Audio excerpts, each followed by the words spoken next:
The text came at 7:43 in the morning. 5 words that shattered everything I'd been holding on to. Thanksgiving's full. Maybe next year. No phone call. No apologetic voicemail.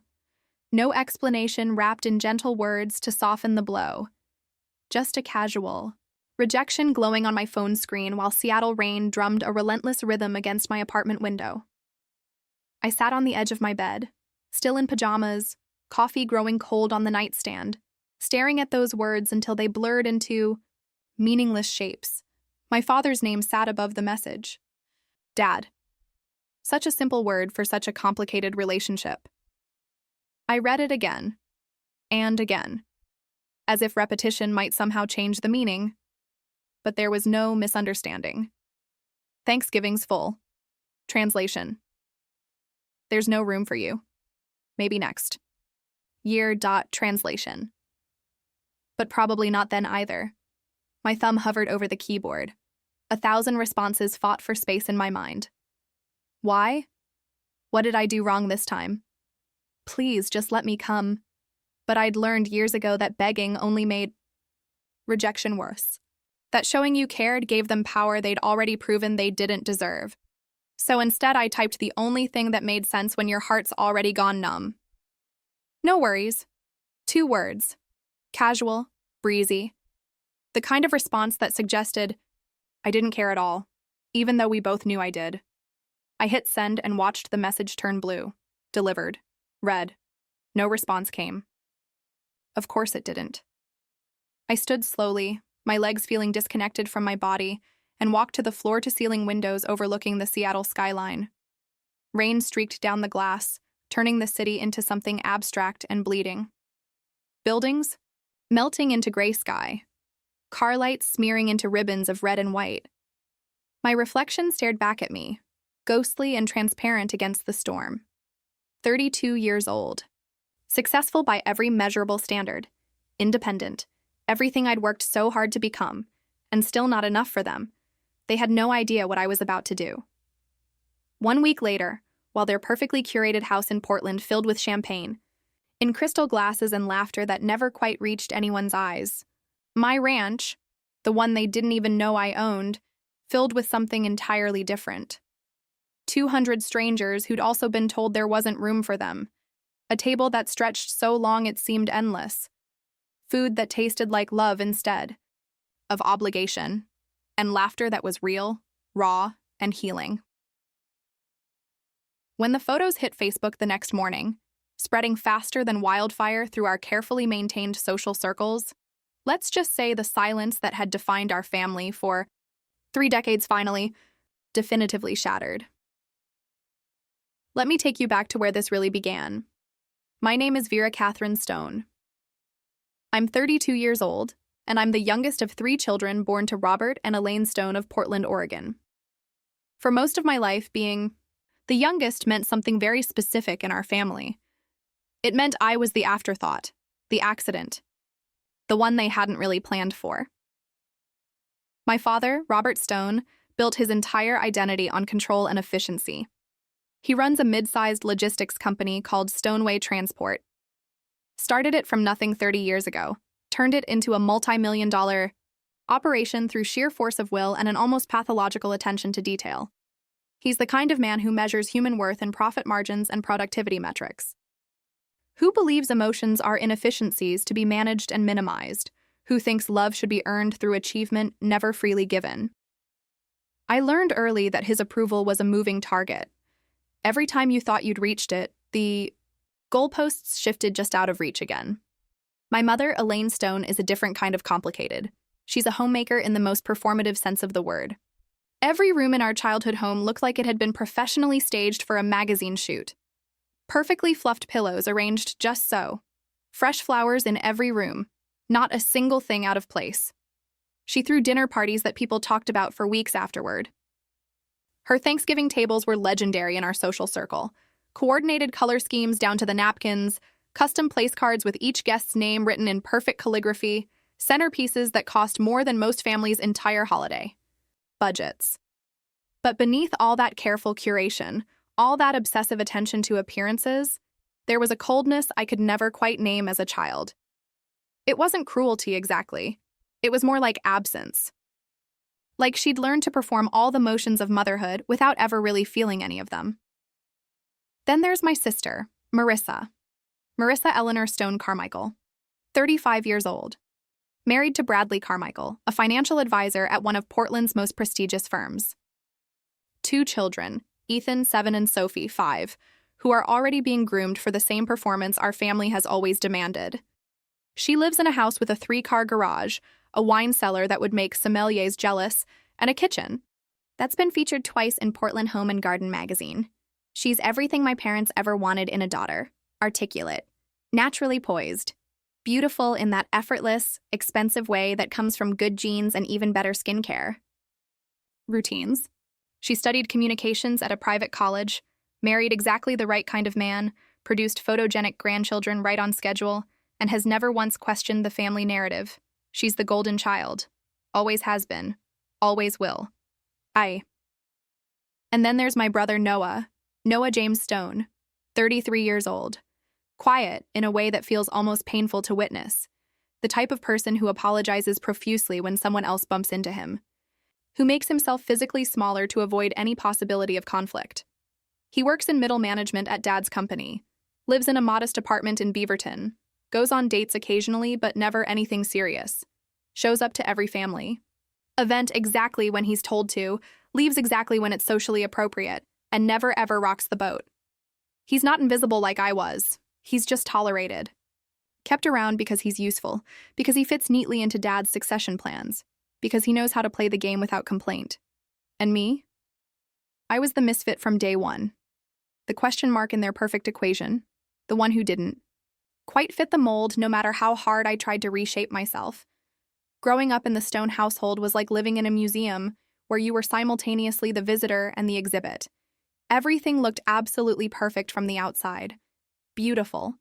House in a beautiful neighborhood with beautiful people. Successful parents, accomplished children, the American dream rendered in brick and mortar, but inside those perfect walls, it was cold.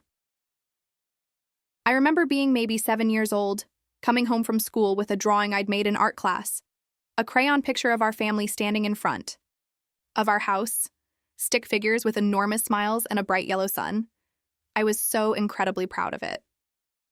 I'd worked on it all through art class, carefully choosing exactly the right colors, making sure everyone was included and positioned perfectly. I showed it to my mother, practically vibrating with excitement. She glanced at it for exactly 2 seconds. That's nice, Vera. Very colorful. Now don't leave your crayons on the table, they'll stain the wood. That was it. No, let's hang it on the refrigerator. No, tell me about what you drew. No genuine interest whatsoever. Just a dismissal wrapped in practical concern about furniture. I learned something important that day. I learned that enthusiasm was something to be contained, controlled, minimized. That needing attention was an inconvenience to be managed. When Marissa brought home straight A's on her report card, there were celebrations. Dinners out at nice restaurants. Praise that lasted for days, sometimes weeks. When I brought home the exact same grades, I got a distracted nod and a good job, keep it up, without eye contact. When Marissa made cheerleading captain her junior year, Mom threw her an actual party with decorations and a cake. When I made the robotics team and we won a regional competition that qualified us for nationals, Dad said, "That's nice, honey," while reading his newspaper, and that was the end of it. Every single achievement I earned was met with the same lukewarm response. Nice, good, keep it up, never great, never exceptional. Never quite enough to warrant the kind of attention Marissa received just for existing in her golden child role. But Thanksgiving was always the absolute worst. Every year without fail, our house would fill with people. Dad's business, associates and their families, Mom's book club friends, Marissa's college roommates, and their perfectly acceptable boyfriends. The main dining room table would be set with our absolute finest china. Crystal glasses that caught the light, silver candlesticks polished to a mirror shine, a centerpiece that took Mom literally 3 full days to perfect, adjusting and readjusting until it met her exacting standards, and in the adjacent room, shoved Unceremoniously into the corner near the kitchen door was what we called the kids' table, even when we stopped being kids decades ago. Folding table with uneven legs. Folding chairs that pinched your fingers. Plastic plates because it's just easier to clean up afterward. Paper napkins instead of cloth. A wobbly leg that no amount of folded cardboard could ever quite fix. That was my assigned seat. Every single year for as long as I could remember. When I was 16 and Marissa was 18, when I was 10, I gathered all my courage and and asked table. Mom if maybe I could sit at the main table. She's in college now. There's Mom no room, explained to me sweetheart. as if that You clarified understand, everything. don't you? It's more appropriate for her to be with the adults. When I graduated high school with honors and asked again, the answer remained exactly the same. There's no room, Vera. When I came home from college, Stanford with honors, with a full academic scholarship, with a degree in computer science, I came home for Thanksgiving, thinking surely this time would be different.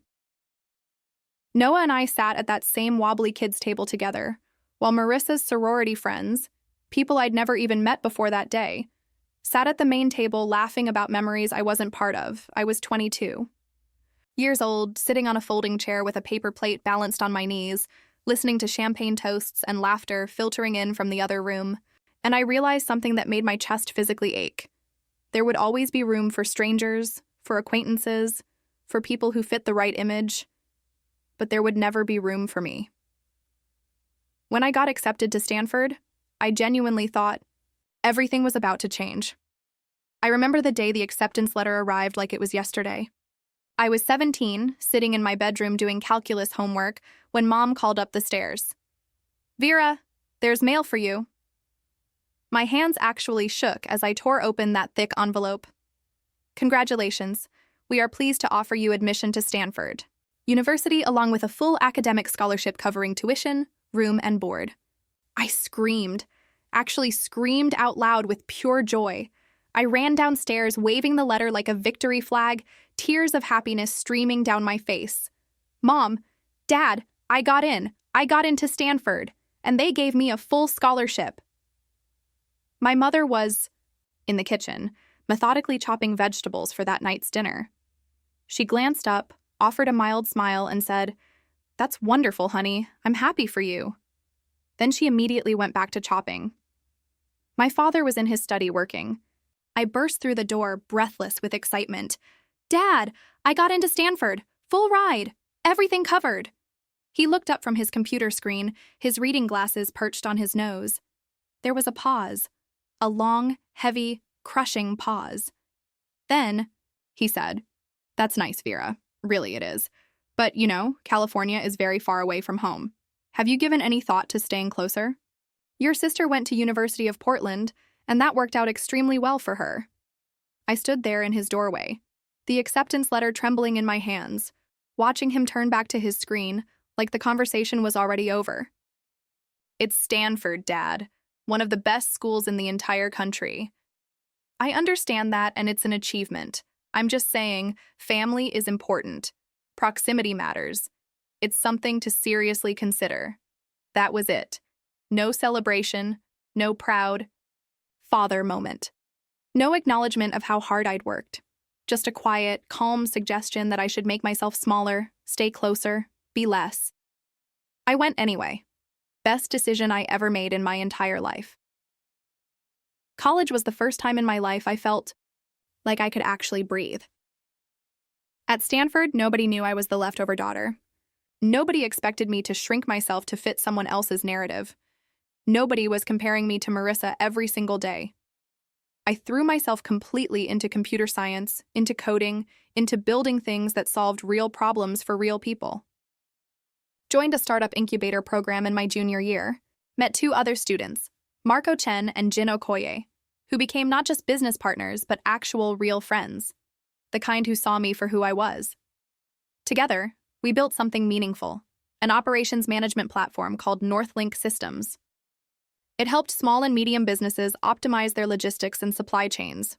We worked 80-hour weeks, lived on instant ramen and bad coffee, barely slept for months on end, and I was happier than I'd ever been in my entire life. By the time I graduated summa cum laude, we had our first round of real funding. I called home to share the news. still naive enough to hope for genuine pride. Dad, we got it. $500,000 in seed funding. We're really doing this. That's good, Vera. Just make sure you're being smart with the money. You know startups fail far more often than they succeed. Don't get your hopes up too high. No congratulations, no excitement, just a warning disguised as practical advice. When, I made my first million at 26, he forwarded the TechCrunch article about our Series B funding round to his golf buddies. But he never called me directly, just sent a text. Saw the article about your company. Well done. Keep up the good work. When Northlink sold to a major tech company last year for $8.4 million, making me independently wealthy at 31, I got another text. Proud of you, Vera. That was a smart move. 7 words, no phone call. No visit, no real celebration, just acknowledgement that I'd finally done something significant enough to register in his carefully maintained ledger of worth. That's how our family has always worked. Words that look kind on the surface. That sound neutral, even supportive, to outside observers. But underneath, they cut clean through to bone. After the sale of Northlink, I did something I'd been dreaming about for years. I bought land. Real, substantial land, not just any property. 400 acres in White Valley, Montana, rolling hills covered in towering ponderosa pines, meadows that turned brilliant gold in the fall, a clear river running through the eastern edge. Mountains visible in literally every direction, and at the center of it all, a lodge, massive timber frame construction, soaring vaulted ceilings with exposed beams, river rock fireplace tall enough to stand inside, walls of floor-to-ceiling windows looking out over the valley. It had been a corporate retreat center back in the 70s. Then it sat empty and slowly deteriorating for 2 decades until I found it. I paid $5.2 million in cash, spent another $1 million on careful renovations. I didn't tell my family about any of it, didn't post photos on social media. I just quietly, privately built myself a sanctuary.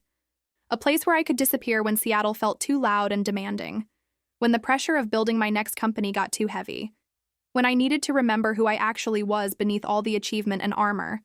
I'd spent exactly 3 weekends there when my father's text arrived that November morning. Thanksgiving's full, maybe next year? I was sitting in my Seattle apartment, looking at weather reports for Montana, debating whether to drive out to the ranch for the long holiday weekend. And that text made the decision for me. But not in the way he expected. I called my assistant, Mallory Chen, Marco's brilliant younger sister and the most competent human I'd ever met, within the hour. Mal, I need you to do something for me. And I need you not to ask questions until after it's done. This sounds fun already. Go ahead. Find out who handles community outreach in White Valley, Montana. Homeless shelters, churches, food pantries, anyone who coordinates meals for people in need around the holidays. There was a significant pause. You're doing something crazy, aren't you? Probably very crazy. I love it. Give me 2 hours. Mallory was nothing if not ruthlessly efficient. By noon, I had a detailed list of names and contact information. Sheriff Daniel Collins, 58 years old. Ran the local sheriff's department but also served as the unofficial coordinator for community assistance. Pastor Grace Holloway, 62. Ran White Valley Community Church and operated a small food pantry out of the church basement. Known throughout the valley for feeding anyone who showed up hungry, absolutely no questions asked. Margaret Calloway, 74. Retired professional caterer who still volunteered at every single community event within a 50-mile radius. Absolutely legendary for her pies. Elena Ruiz, 23. Nursing student who volunteered at the church pantry between grueling shifts at the county hospital. I started making calls immediately. First was Sheriff Collins. The phone rang 4 times, before a gruff but not unkind voice answered. Collins. Sheriff Collins, my name is Vera Stone. I own White Valley Ranch, the old Riverside property. Heard someone bought that place. Fixed it up real nice from what I hear. What can I do for you, Ms. Stone? I'd like to host Thanksgiving dinner this year. For anyone in the valley who needs it. Complete silence on the other end. Sheriff? You still there? Yeah, I'm here. Just making absolutely sure I heard you correctly. You want to host Thanksgiving? Like a full community dinner? Exactly like that. Yes. How many people are we talking about here? As many as need to come, however many that is. Another long pause, and I could practically hear him processing. Ma'am, I appreciate the generous gesture, but that could easily be 100 people, maybe significantly more. The valley's got a lot of folks struggling right now. Harvest wasn't great this year. The mill laid off 30 people back in September. I know, I interrupted as gently as I could. That's exactly why I'm calling. I have the space, I have the resources. I just need help spreading the word to the people who need to hear it. I heard him exhale slowly. You're completely serious about this. Completely and totally serious. When would this be happening? Thanksgiving Day. I'm thinking doors open at noon. Dinner served at 2. And you're covering all the food, all the costs, everything? Everything. Every single thing. Another long silence. Can I ask you something, Mrs. Stone? Of course. Why? Why are you doing this?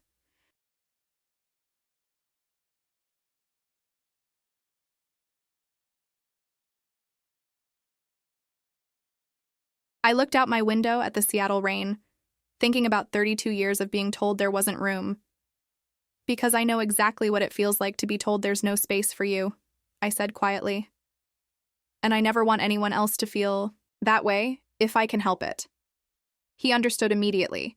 I could hear it in the shift of his voice when he spoke again. All right, Ms. Stone. I'll help spread the word however I can. And thank you. Truly. This is going to mean the world to a lot of people. Next, I called Pastor Grace. She answered on the very first ring, her voice warm and naturally musical. Grace Holloway speaking. How can I help you? Pastor Holloway, my name is Vera Stone. I recently purchased White Valley Ranch, and I'd like to host a community Thanksgiving dinner. Sheriff Collins suggested I reach out to you for help. Oh my goodness gracious. Yes, Dan just texted me about this. Child, is this actually real? Yes, ma'am. Completely real. And you're planning to feed how many people exactly? However many need feeding? I'm not setting a limit. I heard her breath catch with emotion. Honey, I've been praying for something exactly like this for 15 years straight. Half this valley goes hungry on Thanksgiving because they're too proud or too ashamed to ask for help. But if someone's genuinely offering with an open hand and an open heart, that's completely different. So, you'll help coordinate? I'll do better than just help. I'll rally the troops. When do you need people to start? I'm driving out tomorrow morning. If people could start coming by Wednesday to help with prep work, that would be absolutely perfect. Consider it done. And Vera? Thank you. From the bottom of my heart, this is a direct answer to years of prayer. I left for Montana early the next morning, my car packed with supplies and my heart full of something I couldn't quite name. Not excitement, exactly. More like purpose. The drive from Seattle to White Valley takes about 8 hours through some of the most stunningly beautiful country in America. By the time I crossed the state line into Montana, the sky had cleared to a sharp, impossibly clean blue. When I pulled up the long gravel drive to the ranch, the late afternoon sun was turning absolutely everything golden. I got out of my truck and just stood there for a long moment, breathing in the cold, impossibly clean air. Pine. Wood smoke. Distance, peace, this was mine. All mine. I walked inside. The main hall was absolutely massive. And in the center of the room, the long oak table I'd had custom made by a craftsman in Missoula. 20 feet long. Hand-hewn from a single massive tree. I ran my hand along its smooth, solid surface. This is just the beginning, I whispered to the empty room. By that evening, supplies started arriving in waves. A truck from a restaurant supply company delivered 2 commercial-grade ovens. Another brought folding tables and chairs. Dozens and dozens of them stacked high. Then came the food shipments. Turkeys. So many turkeys already brined and ready to roast. 50-pound bags of potatoes. Cases of fresh vegetables. Gallons of cream. Pounds of real butter. Flour. Sugar. Every spice imaginable. I'd called in every favor I had, paid premium prices for rush delivery, and basically thrown money at every single problem until it solved itself. By midnight, my kitchen looked like a professional commercial operation. The next morning, Wednesday, the volunteers started arriving. First was Margaret Calloway, pulling up in a dusty pickup truck. She climbed out slowly, surveying the lodge with sharp, assessing eyes. "You're the one doing this crazy thing?" she asked without any preamble. "That's me." She looked me up and down carefully, then nodded once with approval. "Good. I like crazy. Crazy gets things done. You got an apron for me?" I grinned. "I've got at least a dozen." "Then let's get to work, honey." Margaret moved through that kitchen like a 5-star general commanding troops. Within an hour, she'd organized every single ingredient, set up efficient prep stations, and started a detailed list. "We'll need at least 20 turkeys," she muttered, scribbling notes. "Mashed potatoes for 200 people. That's roughly 60 pounds of potatoes. Gravy, stuffing, at least 3 different types of pie." Next came Elena Ruiz, arriving, still in her scrubs from a night shift. "I've got exactly 4 hours before I absolutely need to sleep," she said, already rolling up her sleeves. "Put me to work." Then others started arriving in a steady stream. Jake Morrison, a retired carpenter, who took one look at the barn and said, "This'll make a damn good dining hall. You got string lights?" Linda Chen, a high school teacher who brought her teenage daughter to help set tables. Tom and Patricia Wyatt, who ran the local feed store, arriving with their truck completely full of donated firewood. By noon, there were 15 people working. By evening, closer to 30. The kitchen hummed with constant activity, pots bubbling on every burner, the rhythmic sound of knives chopping vegetables, laughter bouncing off the walls and ceiling. I moved through it all, helping wherever I could, but mostly just watching in absolute amazement. These were complete strangers. People who didn't know me at all, didn't owe me anything whatsoever, but they'd shown up anyway. For the very first time in my life, I understood what community actually meant. On Tuesday evening, Marco and Jin drove up from Seattle. Their car pulled into the driveway just as the sun was setting, and they climbed out looking windblown and grinning. "You know you're completely insane, right?" Marco said, pulling me into a tight hug. "So I've been told repeatedly." They dove in immediately, stringing speakers between the beams, testing microphone levels, creating the perfect playlist. By midnight, the barn had been completely transformed into something magical. Long tables stretched from wall to wall, covered in simple cream-colored linens. Mason jars with tea-light candles sat every few feet. String lights crisscrossed the high rafters like we'd captured stars. Margaret stood beside me in the doorway. "It's beautiful," she said softly. "It really is," I agreed. "Why are you really doing this?" she asked, turning to look at me directly. I thought about my father's text. About 32 years of being systematically told there wasn't room. "Because everyone deserves a seat at the table," I said finally. "Everyone. No exceptions." She nodded slowly. "Yes, they absolutely do." Thanksgiving morning arrived crystal clear and brutally cold. I woke before dawn to discover that snow had fallen silently overnight, covering the entire valley in pristine white. I stood at the window, coffee warming my hands, watching the sun slowly rise over the mountains. Today was the day. By 7 a.m., the kitchen was controlled chaos in the absolute best way. Margaret directed traffic like an air traffic controller. Turkeys in ovens 1 through 4, potatoes on station 2. "Elena, I need you on gravy duty immediately." At 10 a.m., I took a moment to walk out to the barn alone. It was quiet, the calm before the beautiful storm. In the corner near the largest fireplace, I'd placed a very special chair, hand-carved from rich walnut. On the back, engraved in simple, elegant letters, "For the one who felt unseen." I placed my hand gently on the back of the chair. "I see you," I whispered. At 11:30, the first guests started arriving. I stood at the wide entrance to the barn, greeting each person. The very first was an older man in a threadbare army jacket, his weathered hands visibly shaking. Is this Is this the right place? He asked hesitantly. This is exactly the right place, I said warmly.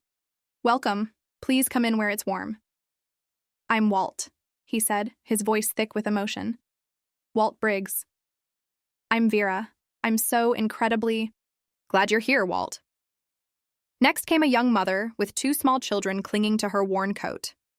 I heard about this at the church, she said shyly. Is it really completely free? Completely free, I assured her. There's hot apple cider for the kids right inside. Her eyes immediately filled with tears. Thank you. Then more people came, and more truck drivers, families, veterans, nurses, farm families in their Sunday best. People just kept coming. By noon, there were well over 100 people. By 1 o'clock, close to 200. The sound was incredible. Voices layering, children laughing. The snap and crackle of fires. At 1:30, we started serving. Pastor Grace stood and rang a small silver bell. The barn fell quiet, 200 faces turning toward her. Friends, she began. What an absolute gift this is, to gather together, like this, to share a meal, to remember that we are not alone in this world. Before we eat, I want us to thank the person who made all of this possible. Vera Stone opened her home and her heart to absolutely all of us. Vera, would you please stand? Every single eye turned to me. The applause started quietly, then built like a wave. I shook my head, smiling through tears. This isn't about me at all. This is about all of us, about making room, about remembering that there's always enough when we choose to share. Then Walt Briggs stood slowly. I'd like to say something if that's all right, he said. Of course. Walt? Pastor Grace said gently. Walt took a deep breath. I lost my wife exactly 10 years ago, he began, voice steady but thick with emotion. Cancer. Since then, every single Thanksgiving, I've been completely alone. Frozen dinners, bad television, empty rooms. His voice cracked. I stopped believing holidays meant anything at all. They were just days to survive. He looked around the barn, but standing here tonight, surrounded by all of you beautiful people, I feel her again. I feel what we had. Real connection, actual community, love. Tears streamed down his face. So thank you.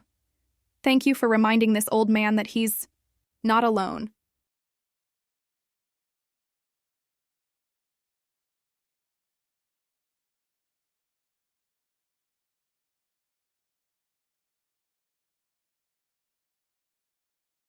No, V.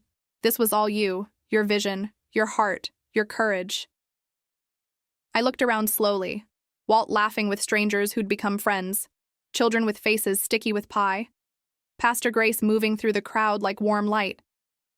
I spent my entire life trying desperately to earn a seat at a table that was never meant for me, I said quietly. I didn't realize until now that I could just build my own table instead. Marco nodded. And look at what you built. Around 4 p.m., someone took a photograph. I didn't see it happen, didn't pose, but later I would see that image. Me standing near the fireplace, hundreds of candles glowing, faces turned toward each other in laughter. The carved chair visible in the corner. That person posted it to Facebook that evening. If your house doesn't have room, Montana does. The open table.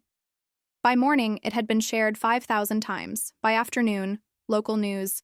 Called by evening, it had gone national. Headlines everywhere. Tech entrepreneur hosts Thanksgiving for 200 strangers after family exclusion. The open table. One woman's perfect response to rejection. My phone exploded with notifications, and then, buried among everything, messages from my family. Noah at 9:47 p.m. Vera, I just saw the news. What you did was absolutely incredible. I'm so sorry I wasn't there. I'm sorry for so many things. Dad at 11:23 p.m. Vera, call me immediately. We need to talk about this situation. Mom at 6:15 a.m. Vera, people have been calling all morning. This is extremely embarrassing for us. Marissa at 8:03 a.m. Seriously, Vera? You couldn't just let me have one holiday without making everything about you? Now everyone thinks we're horrible people. I stared at that message for a very long time. Then I started laughing. The irony was too perfect. For 32 years, I'd bent myself into impossible shapes trying to fit their narrative. And now they were upset because my genuine goodness made them look bad by comparison. My father called at exactly 9:30 a.m. I let the phone ring 3 times before answering. Hi, Dad. Vera. His voice was tight, controlled, barely containing anger. What the hell did you do? I hosted Thanksgiving dinner for people who needed it. You made us look absolutely heartless. Do you have any idea how many people have called? I was with family, Dad. Just not you. Don't be smart with me. You did this deliberately to embarrass us. I did this because you told me there wasn't room at your table. We just wanted a small, intimate gathering. Small, I interrupted gently but firmly. You mean exclusive, carefully curated, only people who fit the exact image you want to project. You're twisting this. Am I? Silence. Then my mother's voice, tinny on speakerphone. Vera, honey, we're just trying to understand. Why didn't you tell us? Would you have cared if I had? Of course we would have. We're your parents. I closed my eyes. Mom, Dad.